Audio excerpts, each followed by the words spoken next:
India's premier university lo BTech 100% placements, 100% education loan only in Karnavati University, Ahmedabad. ఆంధ్రప్రదేశ్లో విపక్ష నేత జగన్మోహన్ రెడ్డి మరోసారి mass warning ఇచ్చారు. ఎవరు ఎక్కడ ఉన్నా కానీ మళ్ళీ తమ ప్రభుత్వం అధికారంలోకి వచ్చిన తర్వాత ఇక్కడికి తీసుకొచ్చి నిలబెట్టి శిక్షించడం ఖాయం అని వార్నింగ్ ఇచ్చారు. పైగా ఏ కలర్ అయినా కావచ్చు కానీ ఎవరు వేధిస్తున్నారో రాసి పెట్టుకోండి, తర్వాత చూసుకుందాం అంటున్నారు. అసలు ఏం జరుగుతుంది? ఏపీలో విపక్ష నేత మాట్లాడిన ప్రతిసారి వార్నింగ్ల పరంపర, దాని కౌంటర్ల వ్యవహారం, ఇంత తప్పితే వేరే ఏం కనిపించడం లేదా? అసలు జగన్మోహన్ రెడ్డి ఎందుకు ఇలా మాట్లాడాల్సి వచ్చింది విశ్లేషించే ప్రయత్నం చేద్దాం. మనతో పాటు అనలిస్ట్ లలిత్ కుమార్ గారు ఉన్నారు. లలిత్ కుమార్ గారు నమస్కారం. నమస్తే కేశవ్. జగన్మోహన్ రెడ్డి గారు చేసినటువంటి స్టేట్మెంట్ చాలా రోజుల తర్వాత ఆయన మళ్ళీ వచ్చి మాట్లాడారు. పార్టీకి సంబంధించినటువంటి కౌన్సిలర్లు, కార్పొరేటర్లు వీళ్ళందరితో మీటింగ్. బట్ కోర్ పాయింట్ ఏంటంటే కూటమి ప్రభుత్వం అణిచివేతకి వెళ్తుంది, వేధింపులకు పాల్పడుతుంది, ఉద్దేశపూరితంగా కేసులు పెడుతుంది. ఇవే మాట్లాడారు. ఏం నిజంగా అలా జరుగుతుందా? జగన్మోహన్ రెడ్డి గారి కార్యకర్తల్లో ఒక ఉత్సాహం నింపేందుకే ఇలాంటి స్టేట్మెంట్లు ఇస్తున్నారు. ఇక్కడ కేశవ్ గారు, జగన్మోహన్ రెడ్డి గారిది ఇది second time warning. Second time, third time అనుకుంటా. థర్డ్ టైం బట్టలు ఇప్పి కొడతామనో బయటకు వెళ్ళినప్పుడల్లా చెప్తున్నాడు. 2-3 సార్లు. ఎందుకంటే ఇవన్నీ క్రమం చూస్తుంటే మనకు ఏం పడిస్తుంటే జగన్మోహన్ రెడ్డి భయపడి బెదిరింపులకు దిగుతున్నాడేమో అనే భావన కలుగుతుంది మనకు. Okay okay. అంటే తను భయపడుతూ ఎదుటివాడిని బెదిరించటం. ఇదే జగన్మోహన్ రెడ్డి ఈ అన్యాయాలు, అక్రమాలు, అక్రమ అరెస్టులు ఇవన్నీ అంటున్నాడు కదా. గత ప్రభుత్వంలో జరిగినట్లుగా కూటమి ప్రభుత్వంలో జరుగుతుందా ఒకసారి చూడండి. టీడీపీ వాళ్ళు ఎవరిని అరెస్ట్ చేస్తున్నారంటే, ఎవరైతే వైసీపీలో సోషల్ మీడియా కార్యకర్తలుగా ఉండి అబ్యూజ్డ్ లాంగ్వేజ్, మహిళల్ని కించపరుస్తూ ఇట్లా ఎవరైతే పోస్టింగ్స్ పెడుతున్నారో, అంటే ఆ లైన్ పరిధి దాటి ఎవరైతే చేస్తున్నారో వాళ్ళ మీద యాక్షన్ తీసుకుంటున్నది మాత్రం అది వాస్తవం. ఎందుకంటే మొన్ననే పాలేటి లక్ష్మి కృష్ణవేణి అనేసి ఆమెను కూడా హైదరాబాద్లో అరెస్ట్ చేసి తీసుకెళ్లారు. అంటే వాళ్ళ ఆ పోస్టింగ్స్ చూస్తే కనుక అవి ఎవరు సభ్య సమాజం యాక్సెప్ట్ చేసేటి కాదు. అటువంటి వాళ్ళ మీద కూటమి గవర్నమెంట్ యాక్షన్ తీసుకుంటున్నది అనేది వాస్తవం. కానీ ఎవరైతే వైసీపీ కార్యకర్తలుగా ఉండి కూటమి ప్రభుత్వ నిర్ణయాలను ఎవరైతే ప్రశ్నించినా క్వశ్చన్ చేసినా అరెస్ట్ చేశారు కదా. అంటే ఇక్కడ ఏంటంటే తప్పు అనేది దాని తీవ్రతను బట్టి యాక్షన్ తీసుకుంటున్నారు. గొంతు నులమాలంటే ఇది జగన్మోహన్ రెడ్డి గవర్నమెంట్ కాదు కదా. కానీ ఇక్కడ ఏంటంటే జగన్మోహన్ రెడ్డి గారి ఆవేదన అంతా కూడా ఉద్దేశపూరితంగా మా వాళ్ళ మీద కేసులు పెడుతున్నారు, మీ తప్పున్నా లేకపోయినా మీ మీద కేసు పెడతారు, మిమ్మల్ని అరెస్ట్ చేస్తారు. ఇది కదా ఆయన మాట. రేపు నన్ను కూడా అరెస్ట్ చేయొచ్చు అన్న రీతిలో ఆయన మాట్లాడారు. ఇప్పుడు అదే ఎవరిని టార్గెట్ చేస్తున్నారు? ఇది రెడ్ బుక్ రాజ్యాంగం అనేటువంటి విమర్శ పదే వైసీపీ నాయకులు చేస్తున్నారు. జగన్మోహన్ రెడ్డి గారు మాట్లాడింది కూడా ఆ లైన్లోనే ఉంది. అందుకే ఏ రంగు బుక్ అయినా కానీ పేర్లు రాసి పెట్టుకోండి అంటున్నారు. నిజంగా కక్ష సాధింపు అనేది జరుగుతోందా? ఇది రాజకీయంగా జరుగుతున్నటువంటి ప్రతిదాడ. ఒకటి, కక్ష సాధింపు చేయడానికి కూటమి గవర్నమెంట్ ఒక ఎంపీని తీసుకొచ్చేమి చావగొట్ల, ఒక డాక్టర్ని తీసుకొచ్చేమి నడి రోడ్డు మీద బట్టలు ఇప్పి కొట్ల. ఇట్లా కొన్ని గత ప్రభుత్వంలో జరిగిన ఇష్యూస్ అన్నీ తీసుకుంటే కనుక అటువంటి సంఘటనలు ఏమైనా జరిగాయి ఇక్కడ? అంటే కూటమి గవర్నమెంట్లో ఎవరైతే ఈ వైసీపీ గవర్నమెంట్లో జరిగిన తప్పిదాలు, దాంట్లో కీలకమైంది మద్యం కేసు ఒకటి ఉంది. మద్యం కేసుకు సంబంధించి ఈ జగన్మోహన్ రెడ్డి కోటరీలో వరుసగా అరెస్ట్ అవుతున్నారు కదా. ఈ అరెస్ట్ అయిన తర్వాత నెక్స్ట్ అరెస్ట్ నాదే అనే భావన లేకే జగన్మోహన్ రెడ్డి వెళ్ళిపోయాడు. అందుకే మొన్న మీటింగ్లో కూడా ఆయన నర్మగర్భంగా ఏం చెప్పాడంటే, ఈ ఏ కేసుతో సంబంధం లేని వాళ్ళకి మ్యానుఫ్యాక్చర్డ్, అంటే సాక్ష్యాధారాలను తయారు చేసి ఒక వ్యక్తిని తయారు చేసి ఆ వ్యక్తి చేత ఒకరి పేరు చెప్పించి అరెస్ట్ చేస్తారని ఇండైరెక్ట్గా చెప్పాడు. అంటే నాకు ఆ మద్యం కేసుతో సంబంధం లేదు, కానీ వీళ్ళు సాక్ష్యాధారాలు సృష్టించి నన్ను అరెస్ట్ చేయబోతున్నారు అనే విషయాన్ని కూడా ఆయన ఆ మెసేజ్లో చెప్పేశాడు ఆయన. ఇదే జగన్మోహన్ రెడ్డి ఇన్ని అరెస్టులు, ఇన్ని స్కాములు బయటకు వస్తున్నాయి కదా, అది జరగలేదు అని ఏ పొద్దున్నే మీడియా ముందుకు వచ్చి చెప్పాడా? పోనీ నాకు సంబంధమే లేదు అని ఏమన్నా మీడియా ముందుకు వచ్చి చెప్పాడా? ఆ రాజకేశి రెడ్డి ఎవరో నాకు తెలియదు అని ఏమన్నా చెప్పాడా? ఆ ధనంజయ రెడ్డి ఎవరో నాకు తెలియదు ఏమన్నా చెప్పాడా? ఎందుకు మౌనంగా ఉంటున్నాడు జగన్మోహన్ రెడ్డి? మీరు తప్పు చేయనప్పుడు మీ కోటరీ వ్యక్తులందరినీ ఒక పెద్ద 3,000 కోట్ల రూపాయల స్కామ్లో అరెస్ట్ చేస్తున్నప్పుడు మీరు బయటకు వచ్చి నిజాలను ఎందుకు చెప్పలేరు? మీ తప్పు లేనప్పుడు. అయ్యో నాకు కూడా తెలియదండి 3,000 కోట్ల రూపాయల స్కామ్ జరిగిందా, నాకు తెలియదండి అని చెప్పొచ్చు కదా మీడియాకు వచ్చి. ఎక్కడ బయటికి రాడు.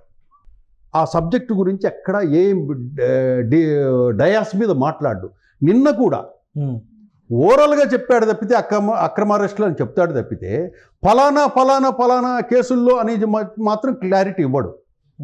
అంటే ఇక్కడ ఏంటంటే తను భయపడుతూ అధికారులని ప్రభుత్వాన్ని బెదరగొడుతూ ఇక్కడ వైసీపీ కార్యకర్తలను రెచ్చగొడుతూ తనకు అన్యాయం చేయబోతుంది, నన్ను అక్రమంగా అరెస్ట్ చేయబోతారు అనే వాదన జగన్మోహన్ రెడ్డి తీసుకొస్తాడు. మీరు జగన్మోహన్ రెడ్డి గారి ఒకటి ఇప్పుడు మాజీ ఎమ్మెల్యేలు ఉన్నారు. ఇప్పుడు వల్లభనేని వంశీ ఉన్నాడు, అరెస్ట్ అయ్యాడు.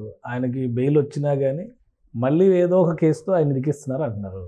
నిన్నగాక మొన్న కూడా నందిగం సురేష్ ఆయన అరెస్ట్ అయ్యాడు, బెయిల్ వచ్చింది, బయటకు కూడా వచ్చాడు. మళ్ళీ ఇప్పుడు వేరే ఏదో కేసు పెట్టి మళ్ళీ లోపలేసారు. ఇవన్నీ ఉద్దేశపూరితంగా మేనిఫెస్టెడ్ ఆయన భాషలో చెప్పాలంటే. ఇక్కడ ఏంటంటే అలా క్రియేట్ చేస్తున్న కేసులు అవి. మన వ్యవస్థలు రాజ్యాంగం కలిపి ఈ వ్యవస్థలు పోలీసు లా ఇవన్నీ చూసుకుంటే కనుక అంత ఆషామాషిగా ఎవరు కేసులు కట్టరండి.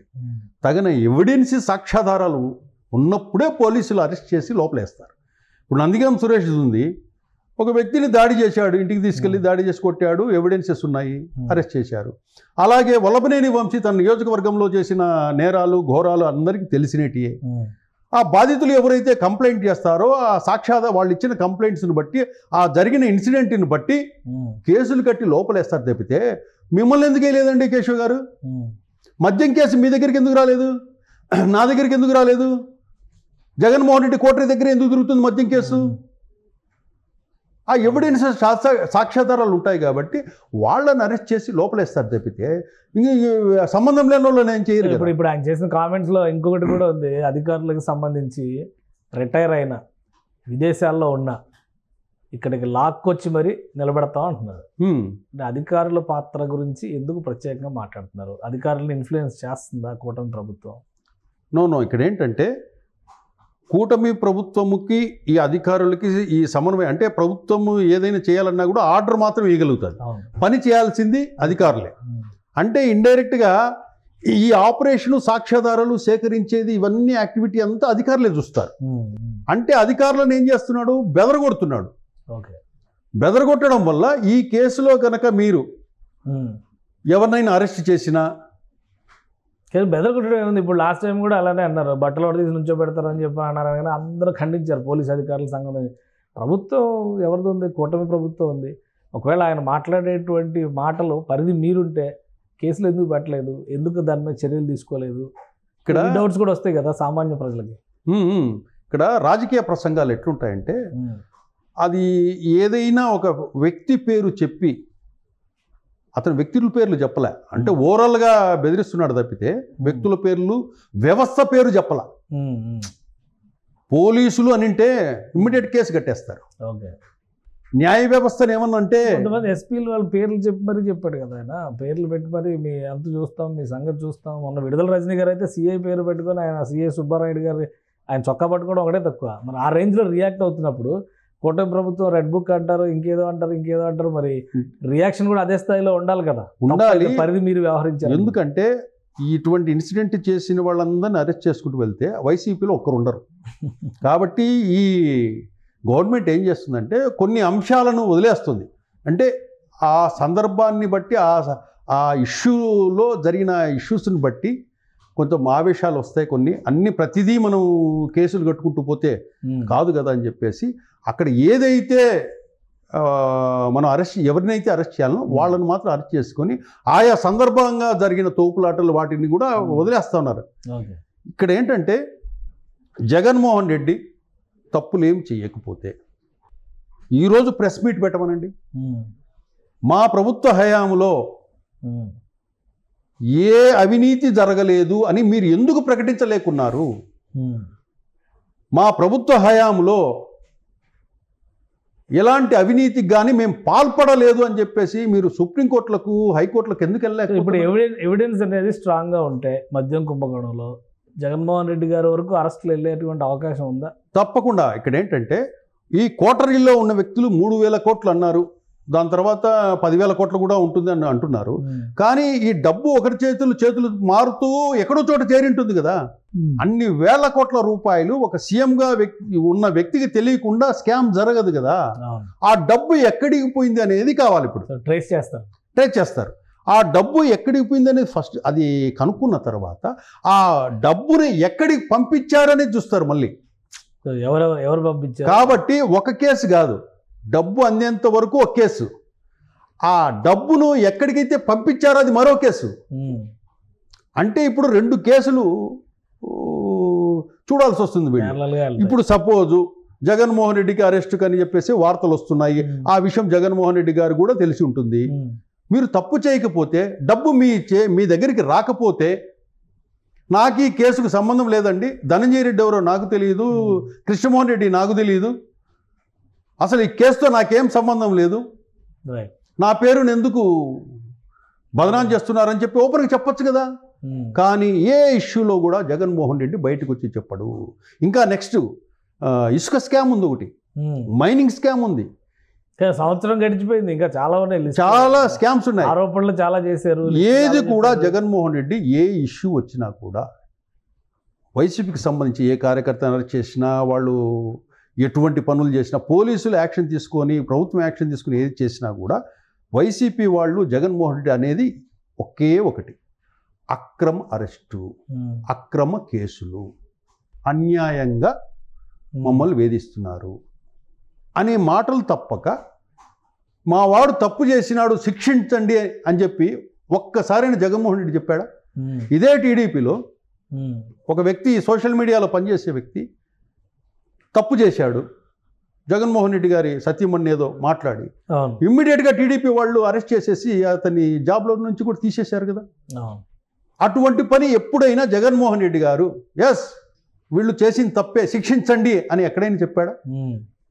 అతన్ని ఏ విషయాన్ని మనం టచ్ చేసినా కూడా అది అన్యాయము, అక్రమము అని మాత్రమే జగన్మోహన్ రెడ్డి చెప్తాడు తప్పితే, నెక్స్ట్ మద్యం కేసులో ఈ ఇష్యూస్ అన్నీ కూడా చివరి దశకు వచ్చింది. అది అంటే ఈ మహానాడు ఉందని కొద్దిగా ఆగుతున్నట్లుగా కనపడుతుంది. ఈ మహానాడు అంటే ఇష్యూస్ మళ్ళీ స్టేట్లో కొన్ని ఏదన్నా అల్లర్లు జరగచ్చు అనే విషయంతో కొద్దిగా ఆగుతున్నట్టుగా పోలీసులు తెలుస్తూ ఉంది. జూన్ 1st వీక్లో ఆర్ 2nd వీక్లో ఒక కీలకమైన వ్యక్తిని అరెస్ట్ చేసే అవకాశాలు ఆంధ్రప్రదేశ్లో ఉన్నాయి. కాబట్టి this is the biggest liquor scam in India. కాబట్టి తప్పకుండా పోలీసులు ఈ కేసును ఛేదిస్తేనే కూటమి గవర్నమెంట్కి మీద నమ్మకం ఉంటుంది ప్రజల్లో. ఎందుకంటే ఈ మద్యం జూన్ 1st వీక్లో కేసు ఫైల్ అవుతుంది, కేసు ముందుకు అడుగు వేస్తుందంటే జగన్మోహన్ రెడ్డి గారు అరెస్ట్ దాకా వెళ్తుందనా, లేదా ఇంకా మరికొంతమంది కీలకమైన నాయకులు అరెస్టులు ఉంటాయని? కీలకమైన నాయకులు మ్యాక్సిమం వచ్చేసారు. ఇక్కడ ఇంకా మధ్యలో లేయర్స్ లేవు, ఆల్ లేయర్స్ వచ్చేసారు. డైరెక్ట్ కనెక్షన్ ఎవరు అంటే కనుక రేపు పోలీసులు వాళ్ళ ఎంక్వైరీలో ఛార్జ్ షీట్లో ఏదైతే ఈ ఎవిడెన్సెస్ వీళ్ళ ఎంక్వైరీలో ఎన్ని పుటప్ చేసుకుంటారో దాన్ని బట్టి ఫైనల్గా వచ్చినప్పుడు అరెస్ట్కి వెళ్తారు. అరెస్ట్కి వెళ్ళినప్పుడు ఏమవుతుంది అంటే కనుక ఈ లిక్కర్ స్కామ్లో ఇది ఒకటి ఫైనాన్షియలే మనకు కనపడుతుంది. ఇక్కడ ఈ చీప్ లిక్కర్ ద్వారా ఎన్ని వేల మంది మరణాలు జరిగాయి, ఏది 2019 నుంచి ఆ మరణాలను కూడా లెక్కేస్తారు. అంటే వీళ్ళు దానికి పెట్టేసే కేసులు వేరుంటాయి. స్పెషల్ టాస్క్ ఫోర్స్ కూడా వేశారు. అవును, ఎంతమంది అయితే చనిపోయారో ఆ మరణాలన్నీ కూడా ఇది ఆ స్టాటిస్టిక్స్ కూడా వచ్చాయి బయటికి. తీసుకునేసి ఇవి చావుకు, మనుషులు చంపేందుకు ఈ మందు వీళ్ళు ప్రవేశపెట్టారనే విధంగా మర్డర్ కేసులు కూడా నమోదు చేసే అవకాశాలు ఉంటాయి దీంట్లో. అది కేశవ్ గారు. రైట్, థ్యాంక్ యూ లలిత్ గారు. ఇది మద్యం కుంభకోణం చివరికి మర్డర్ కేసులుగా కూడా మారే ప్రమాదం అవకాశం ఉందని చెప్పి లలిత్ కుమార్ గారు విశ్లేషిస్తున్నారు. రాష్ట్రంలో వార్నింగ్లు ఇవ్వడం తప్పితే చేసిన పనులకు సంబంధించి గతంలో తమ ప్రభుత్వ హయాంలో ఎలాంటి అవినీతి లేదు అనేటువంటి భరోసాగా జగన్మోహన్ రెడ్డి మాట్లాడేటువంటి సందర్భం ఎక్కడా కనబడట్లేదు. ఈ రాజకీయ ప్రకటనలు ఖచ్చితంగా అవతల పార్టీని కూడా కవ్వించినట్లే అవుతాయి. ఇక మద్యం కేసు పతాక స్థాయికి చేరింది కాబట్టి జూన్ 1st వీక్లో కొన్ని పెద్ద తలకాయలు జైలుకు వెళ్ళే అవకాశం ఉంటుందని ఆయన విశ్లేషిస్తున్నారు. ఇది special discussion. Keep watching. Suman టీవీలో మీ పర్సనల్ అండ్ బిజినెస్ ప్రమోషన్స్ కోసం కింది నెంబర్కి కాంటాక్ట్ చేయండి.